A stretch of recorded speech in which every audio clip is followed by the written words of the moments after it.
Cette édition 2024 des 24 heures du Mans a juste été insoutenable de suspense. Jusqu'au bout, la bataille était intense entre Ferrari, Toyota et Porsche. Le classement changeait toutes les 10 minutes et ce, tout au long des 24 heures de la course la plus légendaire au monde. Mais avant d'aller plus loin sur cette édition 2024, je vais me présenter.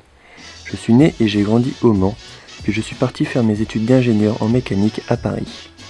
Je garde des souvenirs inoubliables des 24 heures du Mans de mon enfance, l'ambiance dans la ville, les voitures de sport des touristes anglais et du monde entier, les terrasses de café bondées, la parade des pilotes, l'ambiance de la course, le bruit et l'odeur des moteurs.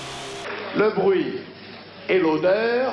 Mais surtout les éditions 2001 et 2002, j'avais donc 13 ou 14 ans, et après le collège, j'allais au centre-ville pour faire la pesée des voitures. Il faisait beau temps, les grandes vacances étaient proches, bref, la meilleure saison de l'année. Et parmi les voitures de course, j'ai vu cette pilote, Milka Duno.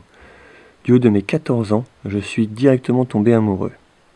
Ces 2 années-là, mon papa avait des places enceinte générale, les places qui permettent l'accès minimum au circuit.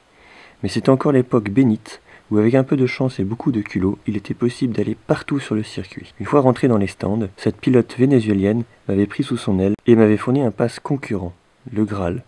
Toutes les portes m'étaient ouvertes, alors que je n'avais que 13 ou 14 ans. Ce fut les 2 plus beaux 24 heures du Mans de ma vie. Je pouvais discuter avec l'équipe, les pilotes et ce monsieur. Il ne peut pas de mine comme ça, mais il s'agit de Vic Elford. Vic Elford, dans les années 60-70, il a participé à 3 championnats du monde de F1 et 9 fois aux 24 heures du Mans, notamment sur les Porsche 917. En 1968, il gagne le Monte Carlo, les 24 heures de Daytona, la Targa Florio et les 1000 km de Nürburgring. À l'époque, je ne m'étais pas rendu compte de qui c'était. Maintenant, je sais la chance que j'ai eue. Voici un peu de mon histoire et de mon rapport aux 24 heures du Mans. Revenons à cette édition 2024, qui marque le retour des grands constructeurs déjà initiés l'année dernière. Ferrari, Porsche, Cadillac, BMW, Peugeot, Toyota, Lamborghini et Alpine. J'arrive sur le circuit le samedi vers 14 h et je trouve une place pour assister au mieux au départ. Le trophée est déposé par un hélicoptère de l'armée. Putain. Accuser un homme de meurtre au Vietnam. On t'enfile des PV pour excès de vitesse aux 24 heures du Mans.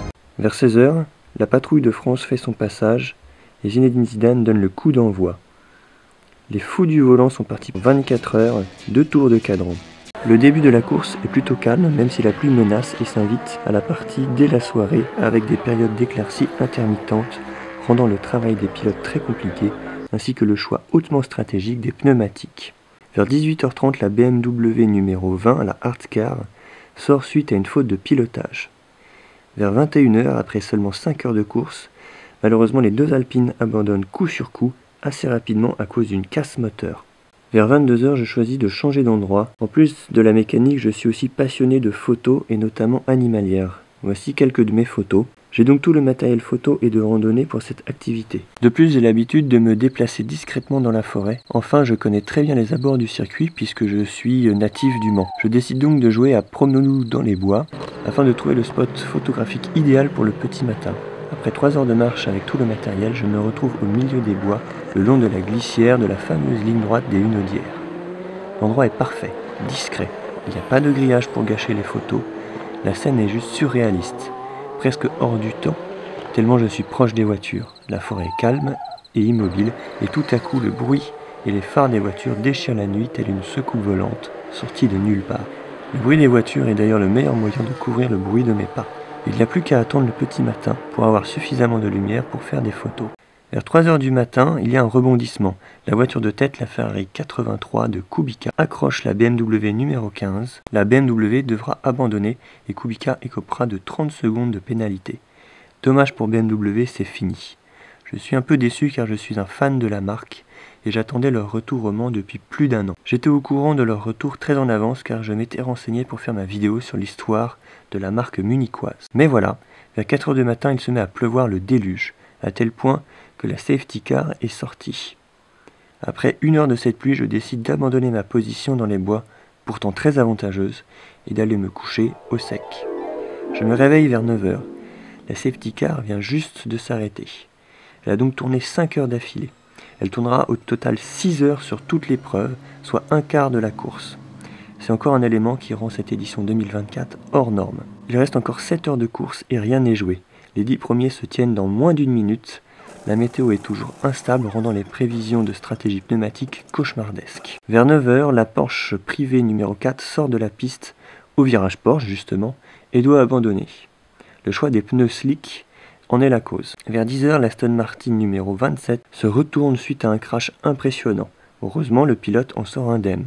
Vers 10 h 30, la Cadillac numéro 3, pilotée par Sébastien Bourdet, doit abandonner suite à une fuite de réservoir. Oh, la Cadillac numéro 3 est arrêtée! Vers 11 h, la Cadillac privée numéro 311 sort violemment de la piste à Indianapolis et doit abandonner. Vers 12 h, la Ferrari 83 de Kubica prend feu dans les stands suite à un problème électrique et doit abandonner elle aussi. Il reste encore 2 Ferrari officielles en course. Par-dessus cela, les écuries et les spectateurs sont pendus aux décisions d'éventuelles pénalités de temps que doivent rendre les directeurs de course. Car la Ferrari numéro 50 est sortie trop vite des stands, la Ferrari numéro 51 pousse au tête à queue la Toyota numéro 8. Ces pénalités vont avoir un impact énorme puisque les concurrents sont très serrés. Dans la dernière heure, le classement des 10 premières voitures change quasiment à chaque tour. La bataille est terrible entre Ferrari, Toyota, Porsche et Cadillac. Le suspense restera jusqu'au bout. La Ferrari de tête n'a plus que quelques tours à faire pour finir la course, mais il ne lui reste plus que 10% d'énergie. Doit-elle passer au stand et risquer de perdre la première place du classement, ou prend-elle le risque de tomber en panne juste avant la fin de la course? Finalement, cette Ferrari numéro 50 passe la ligne d'arrivée avec seulement 2% d'énergie restant. Un tour supplémentaire lui aurait été impossible. Pour la Toyota numéro 7, elle suit à 14 secondes, puis 8 secondes plus tard, c'est la 3e position pour la Ferrari 51, qui ne devance la Porsche numéro 6 que d'1 seconde. 1 seconde après 24 heures de course. Vous vous rendez compte? Cette édition a aussi battu le record de fréquentation avec près de 330 000 spectateurs. C'est plus que l'année dernière, pourtant l'année du centenaire. Pour soutenir ma chaîne, n'hésitez pas à vous abonner.